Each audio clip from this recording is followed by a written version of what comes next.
Okay, I want you to imagine meeting the man of your dreams, your knight in shining armor, the one who turns your life from dull to dazzling.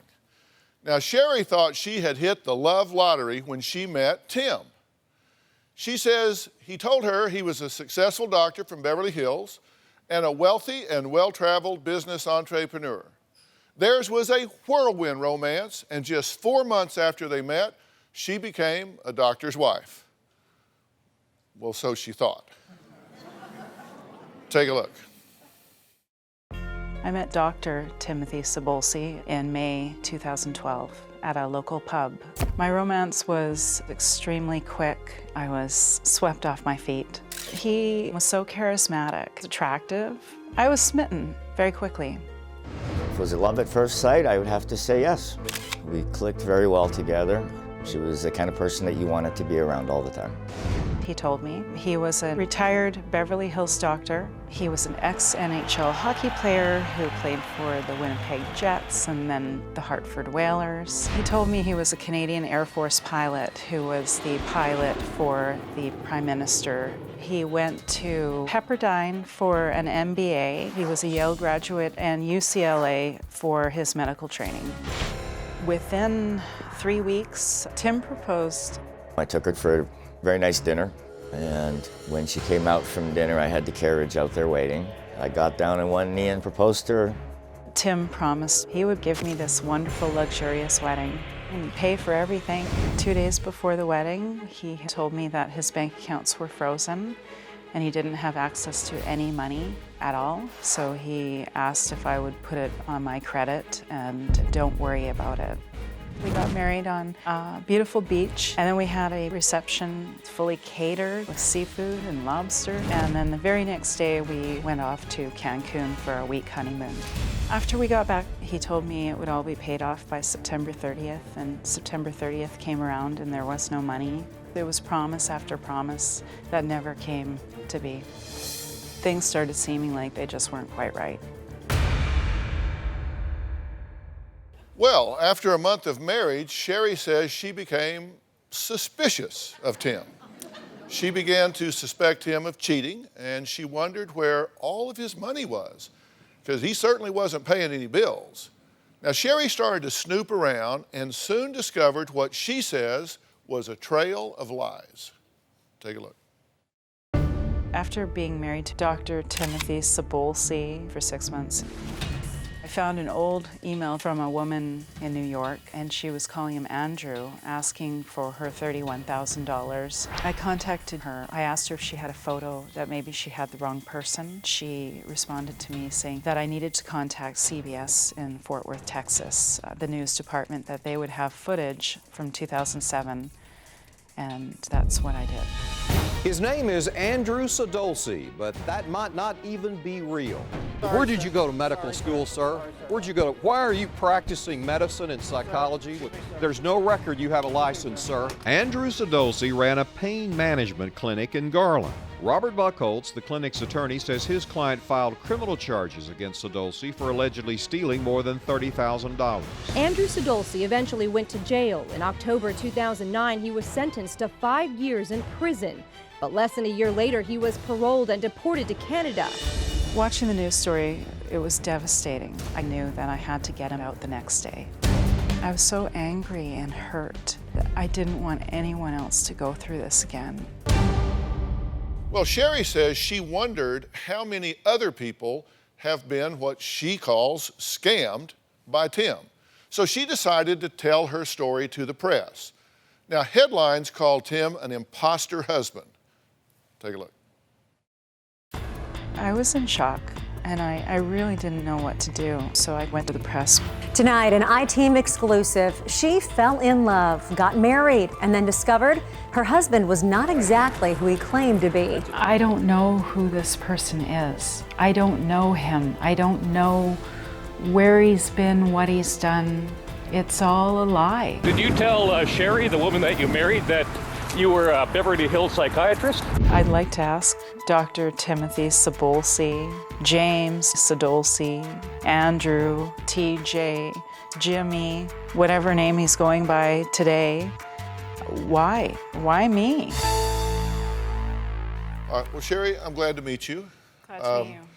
And you believe that Tim is a con man. Yes. You think he scammed you, Yes. and he scammed a whole lot of other people, right? Absolutely. And you know that he has said to us that he thinks that this could be salvaged, Yes. that his relationship with you could be salvaged. And so we'll talk about that today, and I'm going to give him a chance to come clean with you and clear everything up. Now, we're getting ready to add him to the show, and he's in Canada. He's on satellite. He's not here because he said you had his passport and wouldn't give it back because you're controlling him, because you don't want him here. But from what we can find out, he's been deported and can't get back That's right. into the country. Tim says the press has been chasing him down for his side of the story, but he has never spoken out until today. He says he is here to clear his name and set the record straight. But first, let's clear up the issue about who owes who money in this marriage. Take a look. I have lost at least $50,000 in terms of the wedding and fully supporting him for 6 months. As for the wedding, I think she spent about $26,000 on it. The discussion over money was always that she would take care of it, and it was pretty well being put on the line of credit, and we always had the intent of paying it together. Now that we're not together, the story changes that now I'm supposedly responsible for all this money. I showed her how much money I had stashed, and I think she got extremely upset over that because I was not willing to cash that money in to pay off her debts. Debts that I feel are not mine. I married a con man. Well, Tim is joining us now in an exclusive interview via satellite from Canada. Tell me why you wanted to be here today. I think the story's been getting a little carried away. Saying 50, it's making me seem like a thief in the night to have walked into her bank account, took $50,000 and ran away. This seems to be the concise way this story's being played out, and it's completely incorrect, and it's unfounded. This wedding that you had cost how much, Sherry? It was roughly about $22,000. Now, Tim, your understanding was that you guys were going to pay for that on kind of a 50-50 basis, correct? That is correct. I mean, we were living together. We did the wedding. The plan was that we would pay for it as fast as we could. Right. There was never any contention that it would never get done. It was just certain circumstances popped up that kind of delayed it happening. And then with the demise of this relationship, it never did get paid yet. Because there's never been really any serious conversations. Well, this is a serious conversation, so I hope we can put these things behind us. Early in the relationship, at that early phase, were you lying to her? No, I wasn't lying to her. I mean, the whole issue spans here with the media was the fact that she found out about the one occurrence in the bad business deal out of Texas. And she then, instead of sitting and discussing that with me, she just ran off and started discussing it with the media. You've told us, in fact, you've been amazingly forthcoming about this. You've told us that you are not in financial straits, that you actually have several $100,000 in an account with a brokerage, John Hancock, and that you got $100,000 worth of gold coins in a safe deposit box, correct? I don't know whether I'd say it's 100,000 in gold coins. It's probably not worth that much anymore, but I do have the 401k that I've stashed, yes, and it's no longer at Hancock. It has been moved. If you have several $100,000, why would you not just pay for the wedding and not have this strife between the two of you? The answer to that question is a really simple one. I mean, to cash out that money, we would walk away with less than half of what is in there now. And the idea of that was for our retirement. I mean, to simply work hard and pay for $23,000 is not a great task. It would have been paid already had it not been for Sherry constantly pilfering with the media, which is costing me money on a daily basis. I want to ask you a couple of questions about this 401k. Sherry says that you said that you had $800,000 in a 401k, a home in Cardiff that you rented out to tenants. Now, your fiancé said he told me he was a millionaire. He made it sound like he would take care of me and my kids. And then you told us, I have a piece of property in San Diego and over $600,000 in a 401k. I will send you a document of my 401k with John Hancock. That's correct, true? I said I would be happy to show it, log in and show it, but I was not going to send too many documents. I'm not about to put what I have out there, but yes, it is true. That's what I have. Well, you did show it to us, actually. You sent us a picture of the 401k. We actually talked to a John Hancock representative, and he said there are no records of your name, your social security number provided by you to us, or the account numbers that you provided. In fact, he says that their account numbers are 5 or 6 digits long, and the account number that you provided us in this picture has 9 digits. So they're saying there is no way possible that you could have an account there. They don't have that name or any other name or that account number or that social security number and never have, not now nor at any time in the past. So what do you say about that? You sent us a screen grab of that account with your name and those numbers, and we talked to John Hancock, and they said it's just not true. Okay, the money does exist. It is in there, but it is not under my name, and nor is it under that account number. Well, how did you get a screen? Like I said, it has been moved. How did you get a screen grab with your name on it then? It was done by a banker friend of mine. Okay. So what you sent us, again, was false. Again, I go in. No, it's not so much false. It was changed to protect where I had the income. That is, I apologize, but that is the truth. You told her and us that you had you didn't say exact, that you had appraised, you said about $100,000 worth of coins, gold coins, that you had gotten on a dive. We have the picture that you're looking at right now on the screen of these coins in a safe deposit box, correct? No, I didn't show you those pictures. No, I did not. Uh-huh. Where did you get this picture, Sherry? They were sent from Tim to me. Did you send her an email with that picture in it? It was sent from a friend of mine down in the States. Yes, it was sent from there. This is the picture that was sent to you, correct? Yes. And we got this from you that has the coins in it. And we reverse Googled this picture to see if it occurred anywhere else on the internet, and this picture came up with a key in the middle. And I thought, well, those look awfully similar. It looks like these have been photoshopped into this stock picture of a safe deposit box. And then I looked at what's called the patina, which is oxidation that takes place on metal. And if you look at the patina here and the patina here, it is exactly the same. This picture and this picture are the same picture, but one of them's got coins in it and the other one doesn't. So your friend that sent this to your wife photoshopped these coins into that box, did he not? Well, obviously it looks like he did in that case, doesn't it? But how did he send it from your email? It was emailed to me, and then I forwarded it to Sherry. There's a trail on that. Did you Photoshop them into no, I the did box? Not. No, I did not.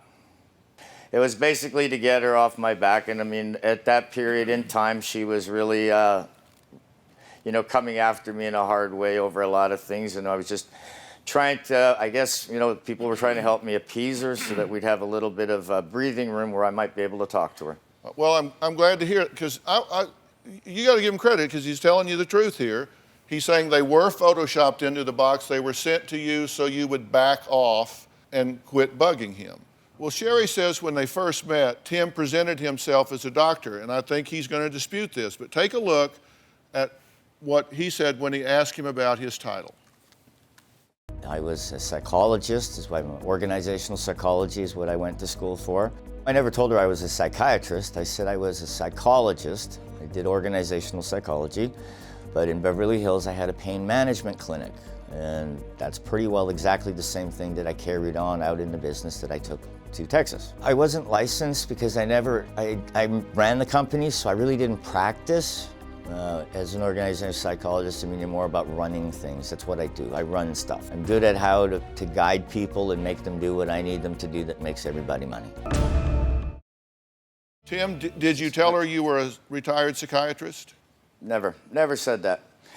I told her I had a clinic in Beverly Hills. That is true, and I did have one. Did you ever hold yourself out to be a medical doctor? No, I did not. You're a psychologist, right? I study that, yes. I never said I was a psychiatrist, never held myself out to be a doctor, never said I could write prescriptions. None of that has ever come up. Okay, you've never held yourself out to be a doctor? No, never. One of you's lying. Are you lying No, to I'm me, not lying. Sherry? No, I'm not lying. This isn't, no, come on, Tim, be fair. This is not a gray area.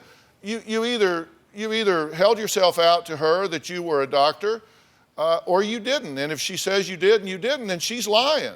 And you can't make excuses for her. She's just lying. No, it's not about lying. I think it's just a complete misconception of what she thinks one is and what another is. I mean, I never said psychiatry ever. Well, are you a psychologist? Psychology, yes. Do you have a doctorate of I've done psychology? schooling. I never said I was a licensed doctor to her at any given time. I did say that I had a clinic, and I have run many clinics. My job has always been to run clinics and or hire the physicians that work in them. You said you never held yourself out to be a doctor. I'm sweating it. But the Texas Medical Board on November 23rd of 2010, the board entered a cease and desist order against Andrew J. Sadolch, prohibiting Mr. Sadolch from practicing as a physician or impersonating or identifying himself as a physician. The action was taken on the board's finding that Mr. Sadolch unlawfully engaged in the unlicensed practice of medicine in the Dallas-Fort Worth area and impersonated a physician in the public domain and represented himself as a physician by using the term doctor and MD following his name. That is correct. That is part of the story that has been misconstrued over this Texas issue. In Texas, I owned the company. I never practiced, never purported to practice. However, when my partners had moved me out of my own company, and I was basically dissolved, myself and my other partner lost our positions of ownership. At that point is when all of this legal battle broke out. So this was It came from a lawsuit. This was retribution.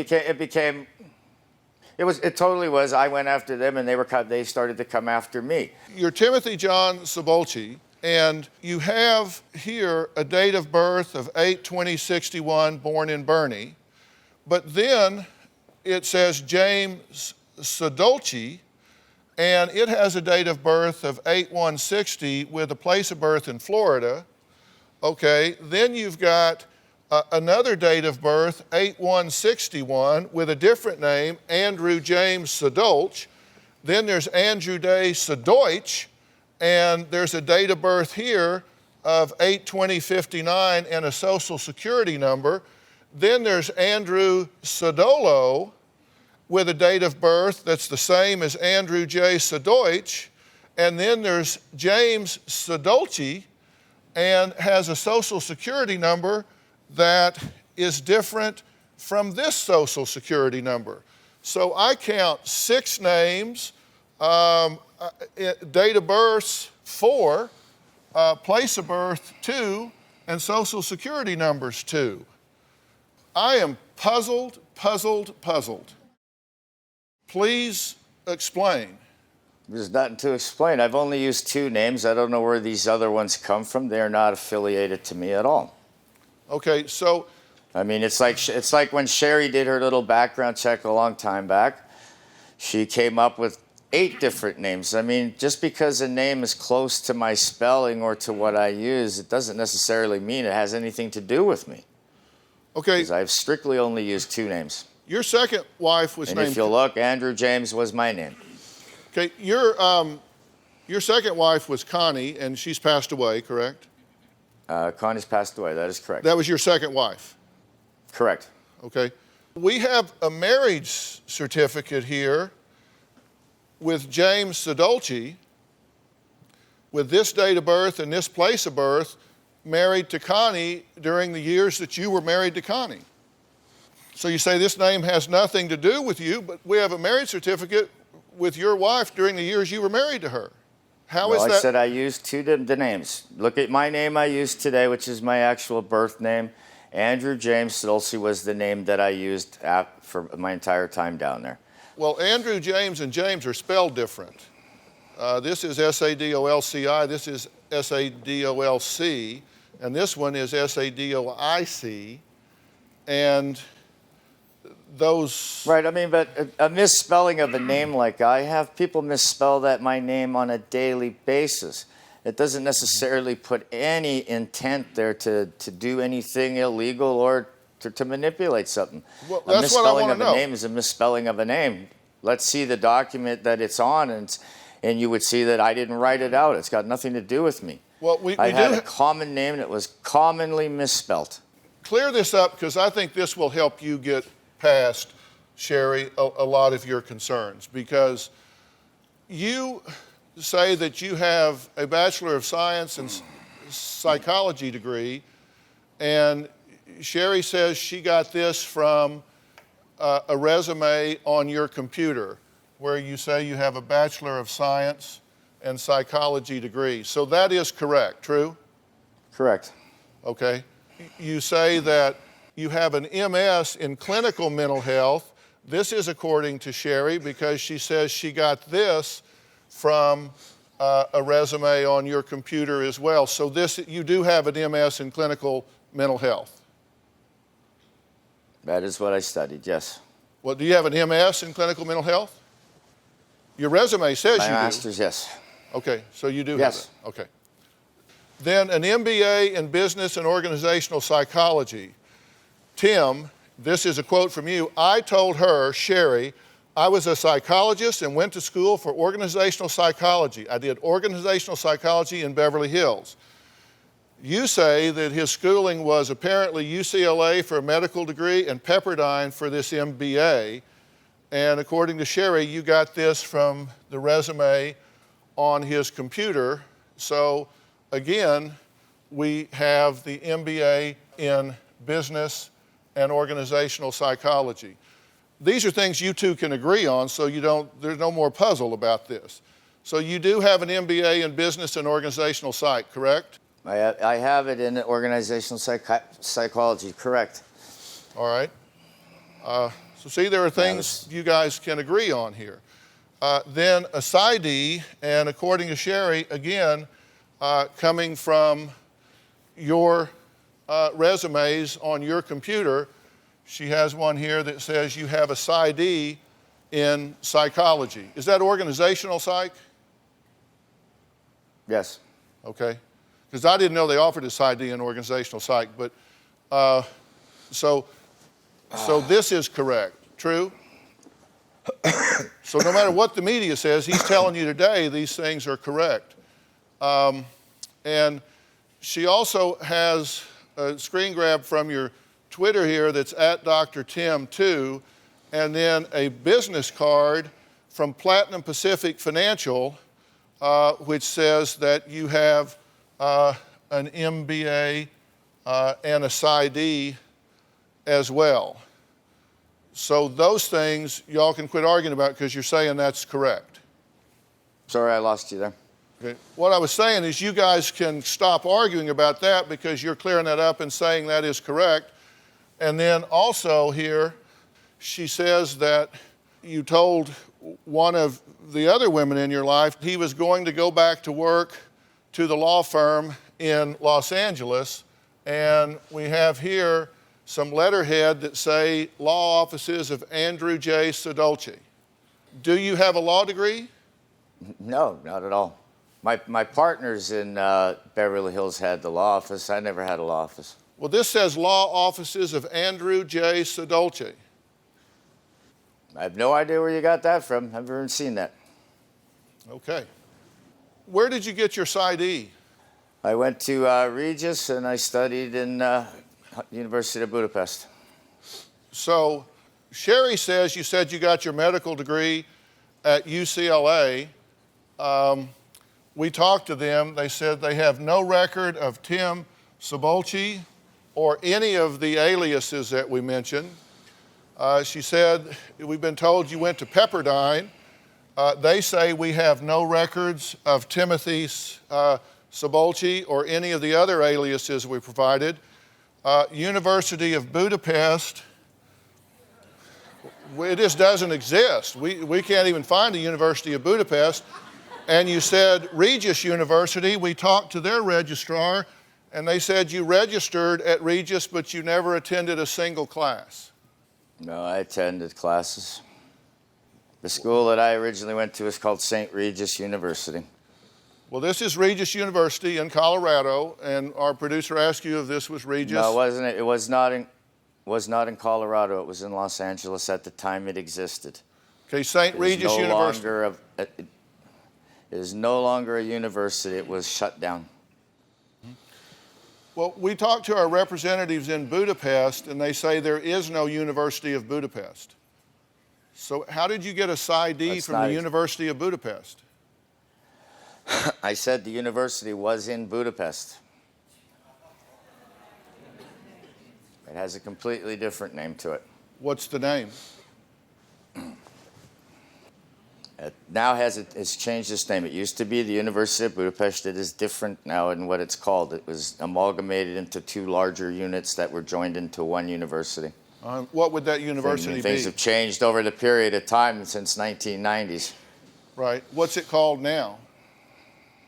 I'll take a break. I'll be happy to look it up, and I'll give it to you. Your fiancé, Jerry, is here. You two met online in 2007? Yes. Right. And what was his name? When I met him, it was Andrew James Sodolce. Andrew James Sodolce. Mm-hmm. Okay.